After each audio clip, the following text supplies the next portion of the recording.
Hello dear friends, I am Dr. Kothari. Again welcome you on the Elite Academy YouTube channel, and today's topic is thermodynamics and it is lecture number 5. This is very important topic as per the 12th standard of physics is concerned. This topic was very short in an old syllabus, but as per the new syllabus this topic has been elaborated in a very vast manner and very new things from engineering thermodynamics has been included. ठीक है, तो हमने lecture number 4 तक बहुत कुछ सीखा है. अभी लेक्चर नंबर 5 में you just have to note down some new interesting thing. Lecture number 5 में आपको कुछ नई चीजें सीखना है. Let me revise some previous points. Work done, this formula कितने पहले सीख लेते हैं.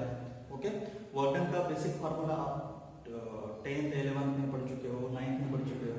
Force into displacement, but this formula used when the system is two dimensional system. Okay, ठीक है. तो 3 dimensional system practically maximum system जो है वो 3 dimensional है. तो उसके लिए आपका ये फॉर्मूला है, work done is equal to P into dV. ठीक है. तो हमने थर्मोडायनेमिक्स प्रोसेसेस देखा है. थर्मोडायनेमिक प्रोसेसेस में क्या होता है, प्रेशर चेंज होगा या फिर वॉल्यूम चेंज होगा या फिर टेम्परेचर चेंज होगा. ठीक है.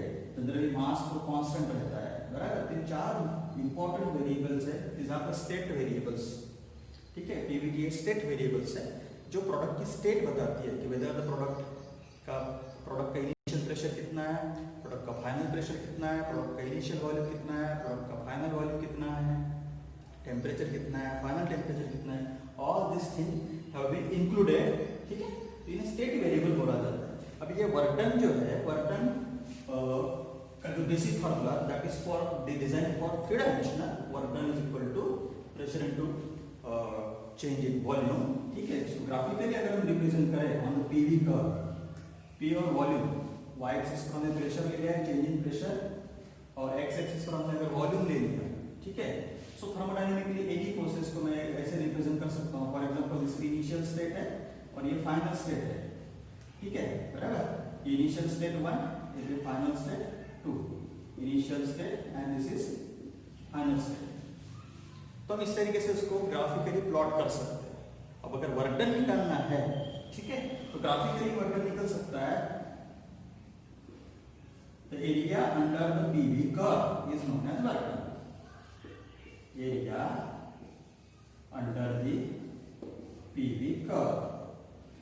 ये जो शेडिंग वाला एरिया मैंने बताया, ये शेडिंग वाला जो भी पार्ट है, ये शेडिंग वाला पार्ट का अगर आपने एरिया निकाला इंटीग्रेशन के मेथड से, ठीक है, या फिर ग्राफिकल मेथड से, तो वो एरिया हो जाएगा आपका work done in the thermodynamic process from 1 to 2.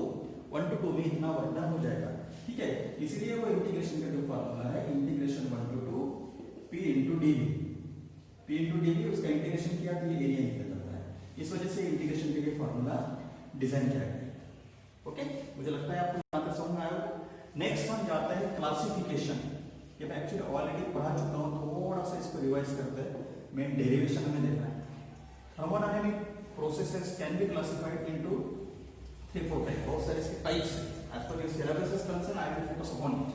सबसे पहला जो टाइप है आपका, ये है इररिवर्सिबल प्रोसेस.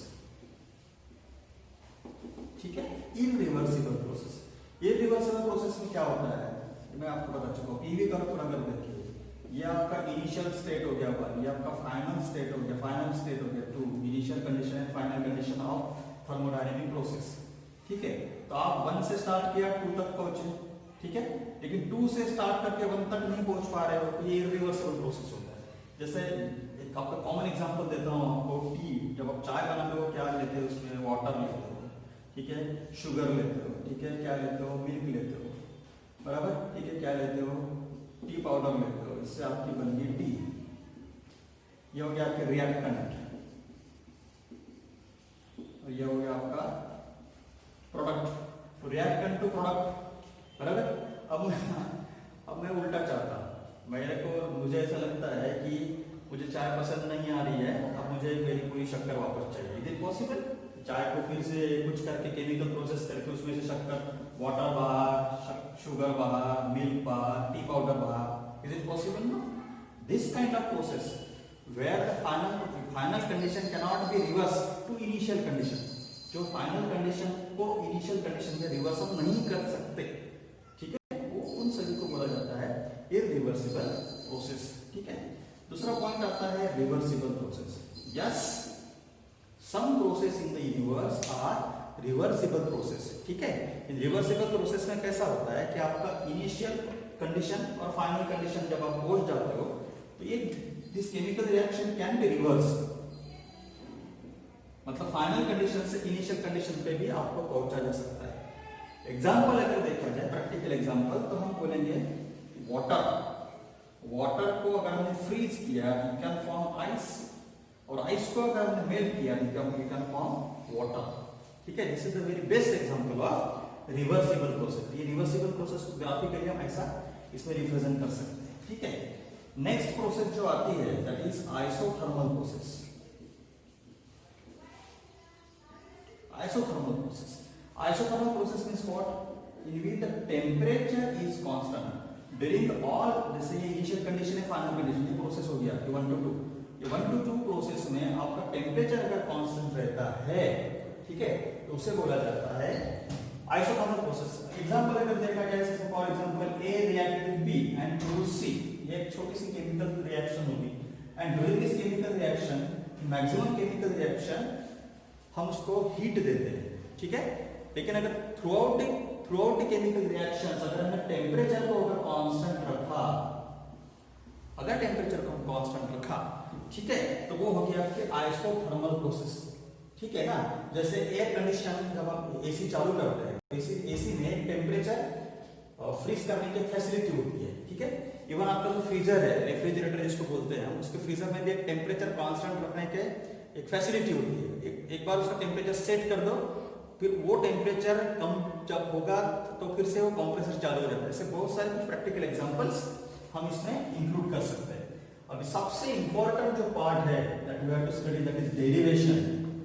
ये derivation asked in the exam for 2 marks. Derivation of work done, derivation of work done for isothermal process.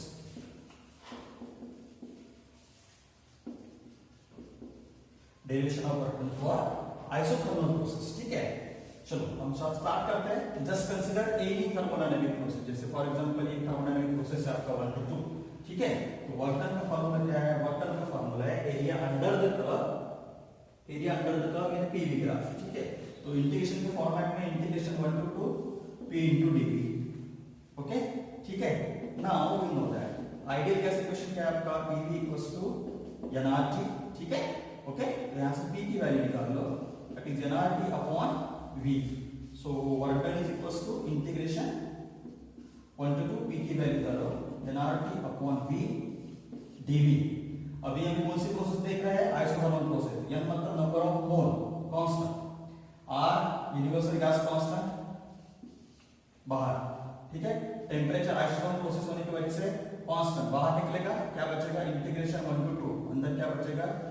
dv upon v, ठीक है। अभी इंटीग्रेशन के फार्मूला निकालो। इंटीग्रेशन 1/x का फार्मूला क्या होता है? log x, ठीक है। तो हमारा वर्क डन का आंसर क्या है? nRT कांस्टेंट वो बाहर है, इंटीग्रेशन 1/v का आंसर क्या आएगा? log v। अब ये डेफिनाइट इंटीग्रेशन जो लिमिट है ना, this is called lower limit, this is called upper limit. Within the limit 1 to 2।